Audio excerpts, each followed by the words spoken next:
Rocky Gerung kini kembali muncul ke hadapan publik sebab permintaan dari kuasa hukum RRT. Ia akan menjadi saksi ahli yang menjerat Roy Suryo, Rismond, dan Dr. Tifa dalam kasus ijazah palsu Jokowi. Kali ini Rocky Gerung menyampaikan pendapatnya di konferensi pers RRT. Tak tanggung-tanggung, Rocky Gerung pun menyatakan bahwasannya gerombolan termul otaknya ada di Dengkul. Tololnya kasus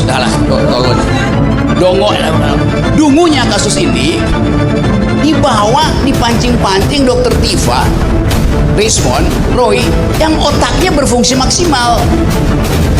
Otak termul itu adanya di Dengkul soal. Tapi saya kan bisa jadi presiden tanpa ijazah UGM. Kan lulusan SMA.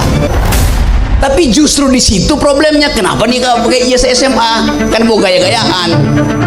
Ya. Jadi Jokowi dituntut bukan karena ijazahnya palsu, tapi karena dia berbohong punya ijazah asli. Tapi kalau Anda sebagai pejabat publik ditanya dan Anda berbohong, Anda dihukum karena berbohong sebagai pejabat publik, bukan karena ijazahmu palsu. Terus ada di situ lah delik kecerdasan dari Tifa, Rismond, dan Roy.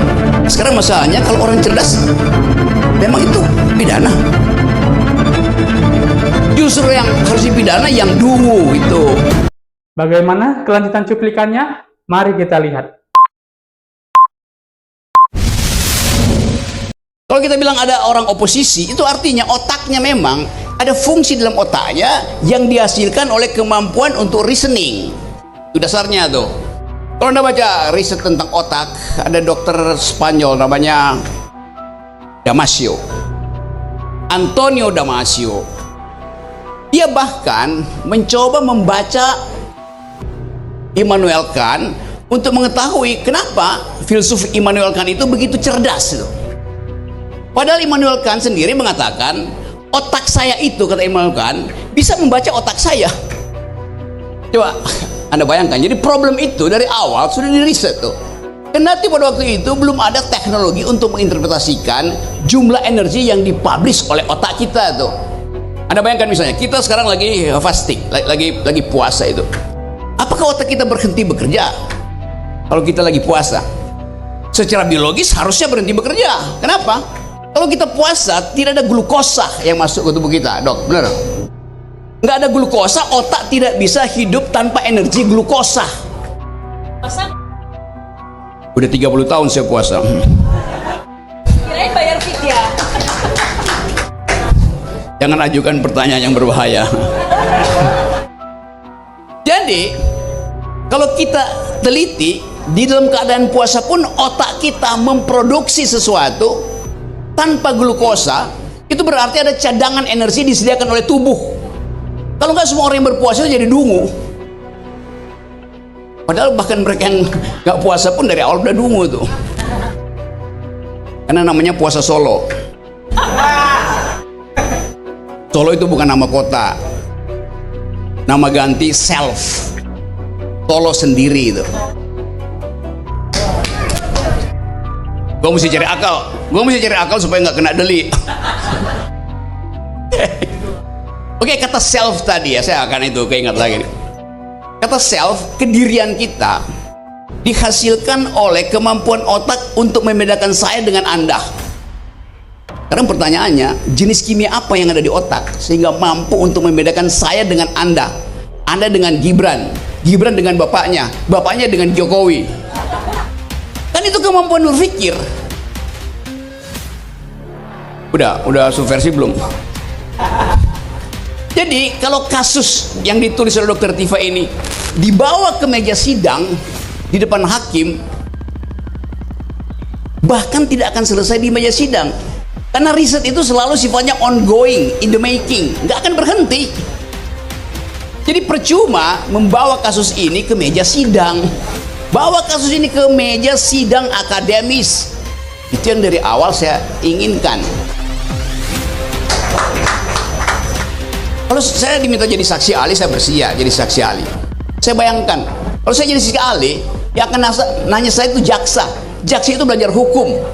Dia nggak belajar filsafat. Dia nggak belajar neuroscience. Dia kalau belajar artificial intelligence, saya belajar karena saya sekolah pertama elektro, jadi saya ngerti soal-soal fisika itu.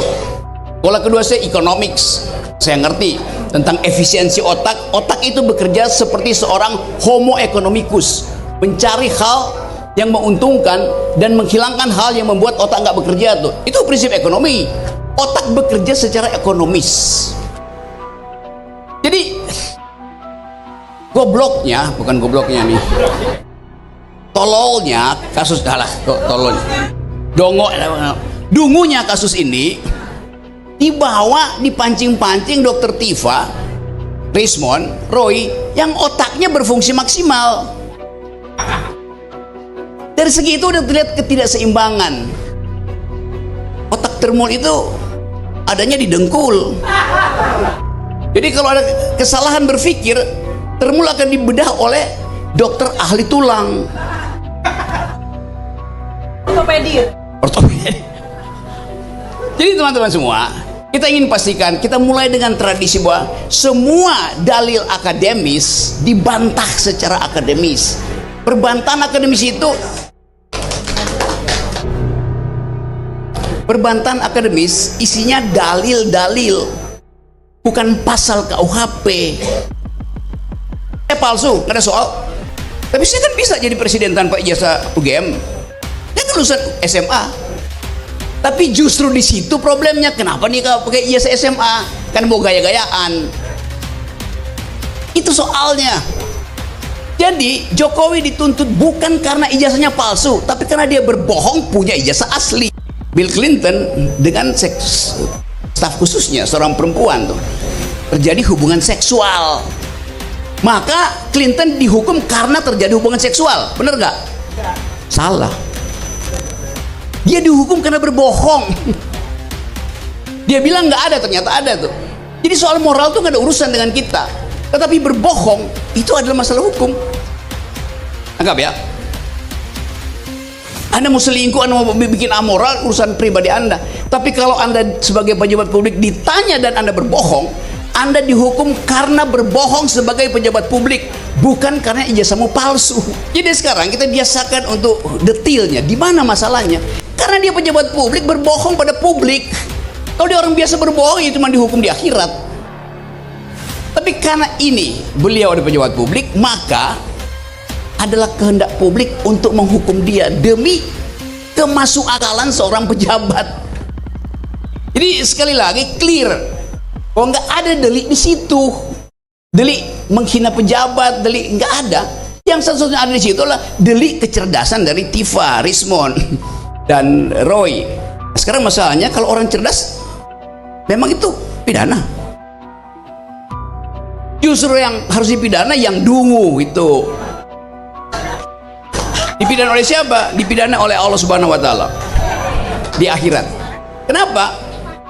Manusia diperintahkan untuk berpikir, apalagi pejabat publik harus hidup dalam kejujuran, amar ma'ruf nahi mungkar. Tugasnya siapa tuh? Rakyat harus amar ma'ruf nahi mungkar? Enggak. Yang mampu untuk melakukan kemungkaran adalah pejabat, maka dia yang akan kita tagih amar ma'ruf nahi mungkarnya. Jadi simple logics yang tidak dibiasakan didebatkan di talk show oleh Termul. Termul nggak mampu berdebat di talk show. Akibatnya apa? Pak Jokowi tersiksa secara psikologi karena dilihat agen-agen dia itu dungu. Saya kasihan Pak Jokowi, kirim si ini, kirim si itu, dihajar oleh Rismond, dihajar oleh Tifa, dihajar oleh Roy. Itu doang argumennya, muter. Jadi kita ingin selamatkan Jokowi supaya dia kesakitannya itu tidak berlebih. Dan penyebab kesakitan Jokowi bukan Tifa, Roy atau Rismond, tapi Termul sendiri itu. Kalau Termulnya pinter, kasus ini udah selesai dari 2 tahun lalu tuh. Tapi Termul juga berpikir, jangan jadi pinter, biarin jadi dungu supaya amplop Jokowi jalan terus. Kan jahat kan? Jadi Termul itu jahat in optima forma.